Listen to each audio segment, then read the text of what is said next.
IVM.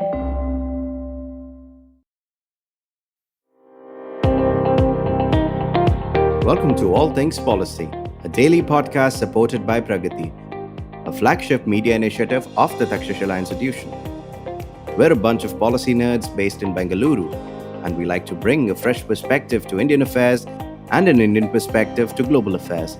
So grab a cup of coffee, sit back, and join us for today's chat. Hello and welcome to All Things Policy. I am your host Saurabh Todi, and I have with me my colleague Shambhavi Naik, and we are going to discuss interesting development where as we have discussed on this podcast before, the World Health Organization is currently undergoing discussions on a global pandemic treaty. So the aim is to develop a legally enforceable global pandemic treaty by the end of next year, and discussions are ongoing. The most recent review meeting happened earlier this year in February, but we're talking about it today because recently there has been a draft that has been undergoing negotiation has been leaked to the public, and we'll link that draft in the description so you can have a look at it. And there have been interesting developments on many fronts, especially on the more contentious parts. So we'll discuss and see what we like about the treaty, what do we think is not very workable, and what are the different gaps that need to be filled. So a very warm welcome, Shambhavi. Thank you, Saurabh. I'm very happy to be here, very happy to be discussing a new treaty. Yeah, so let's start with you. So going through this draft, there are a lot of changes. So what are the top 3 things that you like about this draft? Right. So the first thing that I liked about this draft when I started reading about it is that there's a lot of emphasis on prevention now in capacity building, which was lacking before, with a focus on antimicrobial resistance. This, I think, was something that the last draft only had one mention of AMR somewhere in the passing. But this draft has a lot of provisions that kind of keep on calling out the importance of antimicrobial resistance. And this really is going to be one of the bigger contributors of pathogens of pandemic potential, is the fact that we might not be able to cure some of these diseases using antibiotics. And therefore, I think the pandemic treaty should have always stressed more on AMR, and I think this is a really good step forward. The other is that they call out for a panel of experts to be formed. This is a panel of scientists who are going to be helping the WHO then with creating lists of pathogens of pandemic potential, or looking at technologies that need to be better regulated, looking at areas of research and development where we can focus on to prevent and ensure that there are therapies available if there is another pathogen of pandemic potential that might be created in the future, right? And these are 2, I think, conceptually very important to me. The third, which I found very interesting, and I'm not quite sure how it ended up in this treaty, is that they have agreed, one of the clauses reads that signatory parties will ensure ceasefires in affected areas during pandemics. And from everything else, I would really like to see this one. I have no idea how they've managed to put in, if they will come to an agreement on this, and if it does, how it will be enforced. I mean, I'm not hoping that it's going to be a future pandemic, but I think sometimes looking at some of these policy drafts, you feel as if, ideally health should be the most important priority of the world. And it just makes sense that we stop fighting when someone is ill, but it's not something that we have seen to. But I felt, for a minute there, I felt really, really happy to see this in the new draft. How about you, sir? Yeah. I mean, I guess it is a good thing that, this is being considered, but I'm also not sure because, we saw during COVID, right? If there is a pandemic, I think whether or not there should be ceasefire, I think would be decided or dependent on the local dynamics, the parties involved and what is happening. I am not sure if, having signed a treaty saying that, okay, during a pandemic, states should work to have a ceasefire. I don't think that would have any impact really, because if that is going to have impact, then there should be no fighting in the first place, right? Because in effect, you should not be fighting. You should be discussing things peacefully and having diplomacy take the role in the front line, but that's where we are. So yeah, so I mean, in addition to those three, I think developments, I think there are a few things that I also really liked about the treaty, and also some very interesting proposals there. For example, I mean, Article 8 like proposes to have like a health policy review mechanism.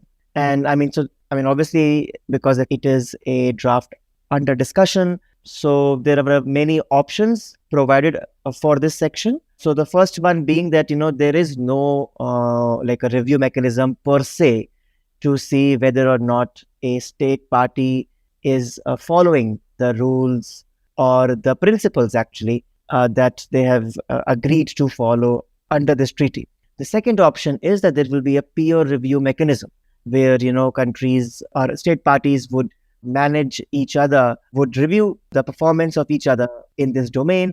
And then the third one, interestingly, is that the WHO under this treaty would establish a universal health performance review mechanism. So that obviously is a bit more invasive in terms of the role of WHO and states parties in the health policy of a country. So that's one. So I mean, it will be interesting to see how this evolves. I'm not sure how much like countries would want to have like a significant oversight of WHO and their peers on their health policy, but I think a peer review mechanism might be, I think, more plausible. Thus the second one is Article 10, so which talks about liability risk management. So here, for example, if there is any risk of liability emanating from vaccines or other medical supplies during the pandemic, the countries come together and form common principles that would govern any policy or management of liability arising from it. So, I mean, especially in the context of, during COVID, there was a lot of discussions on countries granting immunity to vaccine companies. There was a huge discussion in India as well that it was reported that one of the requirements or preconditions for Pfizer and Moderna vaccines in India was that they be granted immunity. But then that itself created a lot of contestation in the government, and it eventually was not provided. So having a global kind of a mechanism for this, I think, is a very interesting idea. I think we have to see more, like how exactly do states party operationalize it, or it would be just principles that would govern like this liability risk management, and there are no mandates that the countries have to follow. And the next one, very interestingly, is, I mean, Article 11 and 13. So Article 11 being the co-development and transfer of technology and know-how of medical technologies such as vaccines, and Article 13 being, supply chain and logistics. So the first one, I mean, again, there was huge discussions during COVID pandemic about the exemption to developing countries under the TRIPS agreement, which was a huge, which took a lot of time. And then eventually, I think, developed countries allowed a TRIPS waiver, which was proposed by India and South Africa, but the critics say that it was significantly watered down. So I think having a mechanism and global principles that would govern such technology transfer and know-how, especially during pandemic, I think would be a very interesting kind of thing to have, and especially how countries, would try to implement that. And also the supply chain part, for example, is also very interesting, where the previous draft was like in a way proposing universal mechanism where countries would commit a certain share of their production to the pandemic response, and then how the WHO can, take advantage of that mechanism to like help, let's say, developing countries or vulnerable party to access these technologies. So in this, for example, there are two ways proposed. So one is, like it's actually three things proposed. So one is to have that like there will be no network established per se. So it would just be common principles agreed upon, which then countries would base their trade decisions on during a pandemic. I mean, that is essentially like a form of status quo, right? Because a country can then refuse to follow these principles because of the pandemic. The second one is that there would be like a WHO global pandemic related product network, which would be operated within the framework of WHO, and then it will be linked with with other international organizations and other institutions, and then this will be like a more structured way, a more structured approach to this problem. And then the third one is like a sort of a way in between, where it will be like a partnership. It will be more collaborative between like some states parties who have the capability, and then the WHO and other organizations, and it would be more facilitative in its approach. So yeah, there are not more to discuss on these, but these are the things that I think I found very, very interesting. So Shambhavi, like regarding this, the panel of experts that you talked about, how do you see this working, and then do you see any risks or gaps involved in this? First of all, I think the panel of experts is a good idea. This is something that we have recommended for a long time for the Biological Weapons Convention as well. That a lot of these bodies, which are usually made up of representatives from the government and might not always have the expertise, the technical knowledge to actually create some of, or rather recognize some of the ongoing science issues, right, should have a panel of experts. I think if done well, this can actually help prevent further pandemics. I think a lot will be down to how they actually, the composition of this expert panel, how often they meet, because as we right now know that the speed of globalization, migrations, conflicts, the speed at which technology is improving is so fast paced that you can't have a committee meet every year really to decide this. So it's going to be a trade off on the scientists' time. I think getting so many scientists together to represent all of the regions at least is going to be extremely difficult. And we need to stay up base with technological developments as well, right? Whether it comes to technologies that can help create better pathogens or technologies that can be deployed to prevent further. At this point of time, I'm not even thinking pandemics, even epidemics would be useful, because we really need to, the idea of preventing a pandemic is that we need to catch it very early on. We can't wait for it to be of a certain scale before we start pulling levers to prevent it. There are a host of functions that this panel is supposed to be doing, including creating databases, showing where R&D needs to be improved, etc. So I think overall it will be doing good work. The question really is, what extra is it doing that current WHO regulations is not adhering to? And I think there might be some overlap, which the pandemic treaty does not seem to have really well recognized. So for example, they talk a lot about AMR, which I said is a good thing, but they don't talk at all about the WHO Global Action Plan, which is the plan to kind of decrease AMR. They don't talk about the Biological Weapons Convention, though they keep on talking about pathogens with pandemic potential. And so they still seem to be in the idea that the next pandemic is also going to be of a natural origin. I think the expert panel can help with bring clarity to the origins of pandemics, to this idea of a pathogen with pandemic potential, because it is very difficult to tell, right? When you've just found a pathogen, natural or unnatural, of what pandemic potential mean. I mean, we called SARS, the first SARS was called a pandemic, but it did not turn out to be one. And we were quite late, and by we, I mean the WHO, was quite late in calling out COVID-19 as a pandemic, and it clearly was. So when you're just looking at the pathogen, how do you even know that it is of pandemic potential or not? And I think there are some of these things that the experts can actually clarify, and that would be good to understand. Thank you for listening to All Things Policy. We'll be right back after a short break.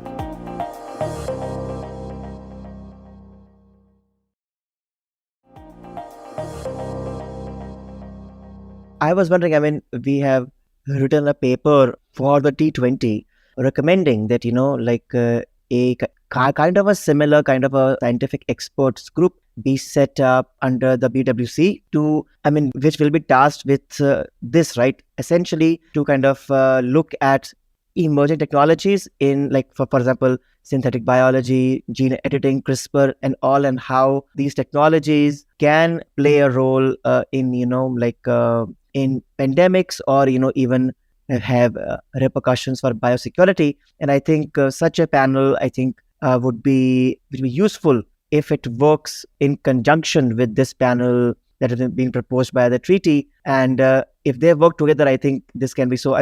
To our listeners, we can link our paper in the description. So Shambhavi, do you think there is scope for any synergy between the two? I do. And I think, it's one of my pet peeves with a lot of the WHO's treaties is that it is their mandate. I think they look at infections only as of natural origin. And obviously we haven't had any significant biological weapons use, which can obviously make you feel that there's not going to be one in the future. But that is changing, and we know that. And therefore, I think bringing in that point of view, bringing in biosecurity experts is going to be critical. And so, therefore, there is synergy, and they have to work together, because otherwise, we don't have a comprehensive health security plan. We have a plan that may help us protect from natural pathogens. And that's about it. It is not a pandemic prevention unless we have the biosecurity angle to it. Also, I think going back to something that you said earlier, Saurabh, a lot of the language that is current, that is in this draft, is very we shall, we urge, we support, etc. And so overall, it has taken this very voluntary kind of tone, which means that there is an added onus on the scientific board to be extra careful, because it is not that they are mandating something to the signatory parties anymore, right? They have to give out as much information as possible so that individual parties can take action as appropriate. So basically, like informed action, which kind of puts more onus on the scientific board to be very efficient with their recommendations. So I think, I mean, that's true. And I think that's one of the challenges, right, of any like a global treaty negotiations, where I think there is a recognition that this is a problem and this needs solution. And then experts ought to, I think, play a very important role. But I think there is still this kind of apprehension that even when there is a report or there is like an understanding, the parties don't want to be, like locked into doing something because they signed a treaty. So, as you said, almost every clause here, like in the treaty, especially the one that proposes even remotely anything that requires states to do something, it is very, like the tone is of encouragement and not something that should be done or shall be done. And I think it would be a challenge to build consensus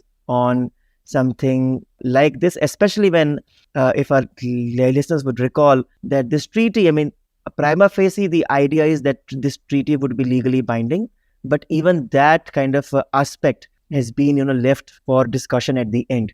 So I think the discussions are going on based on the fact that this could be legally binding, but whether or not the final treaty ends up being a legally binding instrument or a recommendatory instrument in nature is yet to be seen. And I think that itself would water down the recommendations if it is not a legally binding one. So I think what any legally binding treaty also allows you to do is whatever is in national interest, right, at that point of time. And if this treaty is going to be invoked only when there's a pandemic, I think we're already in crisis times. So how much countries will actually be thinking in terms of helping out each other and not focus on preventing spread within their own boundaries is, I think, it's quite apparent from our COVID experience. Which is why I think the treaty should have been doing two things: capacity building during peace times, which is critical. And second, I think, is setting expectations of people early. I think a lot of public health folks were thinking that this was going to be something like the Montreal Protocol Agreement, where we noticed there was a hole in the ozone. We figured out this was CFCs that was causing it. The world got together and said that, hey, let's stop CFCs. We will move to something else. We moved, and the ozone hole has been repaired to an extent, right? But that was a global agreement on doing something that was an active threat. And I understand why people might think that after so many millions have suffered through COVID, why can the world not come to an agreement now and say that, hey, these are the 5 things we need to do to be prepared for the next one? I understand not the nature of geopolitics, but I also understand where the public health folks are coming from. It's like, we have lost so many people. So many people are going to be suffering for the rest of their lives because of the past 2 years. So can we not say that if you have a publicly funded research and there's a pandemic and people are dying, make that technology free to use? Is it really that difficult? Saurabh? Yeah, I mean, true. I mean, I think my idea here is a bit different. I mean, I can sympathize with the public health experts, but I think the example you gave is actually very right regarding, what the world did regarding the ozone hole. And then now it's, I think, sealed for now. And the efforts were remarkable. But I think the reason something similar can't really happen, I think even if we want, it can't happen in this case because the nature of the problem is so different and complex. Like, for example, for the ozone hole example, we knew that it was like the CFCs, were the primary source. This is the thing that was responsible for damaging the ozone layer. So if you address this one thing, things would start getting better. Obviously, I mean, things evolved, and then new chemicals were added to it, but it was a one-stop solution which countries did.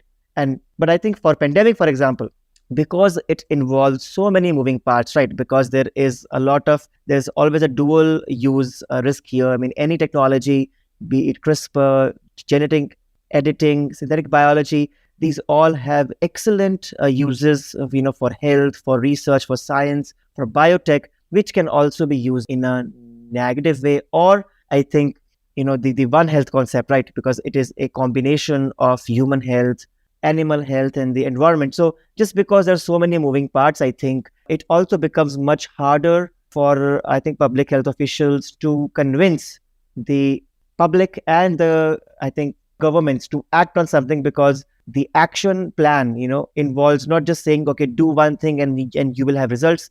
It involves kind of like things that are to be done, somewhat disjointed manner, and hoping that, it is able to catch the pandemic before, or catch the pathogen before this becomes a pandemic. You IR folks always leave me despondent. I agree with you. I mean, that it is very important, but yeah, I mean, we saw, right, during COVID that, and it is actually a very good example of, despite that millions suffering and, like hundreds of thousands of people dying, the world has not really come together, right, to do. I mean, I think the fact that at least the world, like the states, have agreed to at least discuss a global pandemic treaty, I guess is a good sign that, okay, the world has realized at least that this is a problem. But as we are seeing during discussions, there is significant potential for this treaty to be watered down. And I guess the public health officials have to fight back with the IR folks to be like, okay, we know it is difficult and there is too much geopolitics, but the world cannot afford something like COVID again, especially the significant human and economic toll that this took. Right. So, I mean, for example, I'm sure we can at least go for more stringent language, like having peer review mechanisms, for example. I mean, IHR has them, BWC has voluntary mechanisms. Not a lot of countries actually file in or give data. I think data sharing is like the minimum thing that we can do better. Second is pandemic simulation exercises. This is something in the pandemic treaty. This is something that the Quad actually very recently also announced that this is something that they want to try, right? So in terms of just pure capacity building, in terms of pure preparation for the next whatever bug will come out, I think it's something that we can definitely all agree on. The minute it gets to trips, the minute it gets to money, I think people feel like, oh, where will we make money from? For all of the TRIPS waivers that India championed, we did not really make co-vaccine available for everybody, did we? Yeah. So I understand that there are concerns that over there. But I think there must be something minimum that we can do, that the pandemic treaty has to recognize, that all countries have to agree to, right? Because otherwise there's no way forward. We'll just keep on. This will become like there's a treaty, there's a fund, but it will become like the BWC. So it's a toothless treaty. It does nothing really. And the world cannot continue with the toothless pandemic treaty. True. I mean, you're right. And I think, at least I think one encouraging sign is that the treaty draft, which has been leaked, is significantly more ambitious, actually, and more concrete in terms of what it is trying to say, as compared to the draft which was released by the WHO in January. So I think, hopefully, I think as discussions evolve, and I think after this leak, I think there will be more pressure from the civil society and public health experts. And hopefully, I think this pressure can push countries to, go beyond the usual routine of, yeah, we agree to this, but we are not mandated to do something, to actually agree to something substantial with powers, and hopefully, I think we'll be able to have a treaty that is, that is stringent, that is competent, and I think that can actually make a difference when the need does arise. So that's the time we have. Thanks a lot, Shambhavi, and hopefully we'll have a discussion soon when there is a new draft that is released or maybe leaked, and let's see how this evolves. Thanks, Saurabh. Thank you everyone for listening.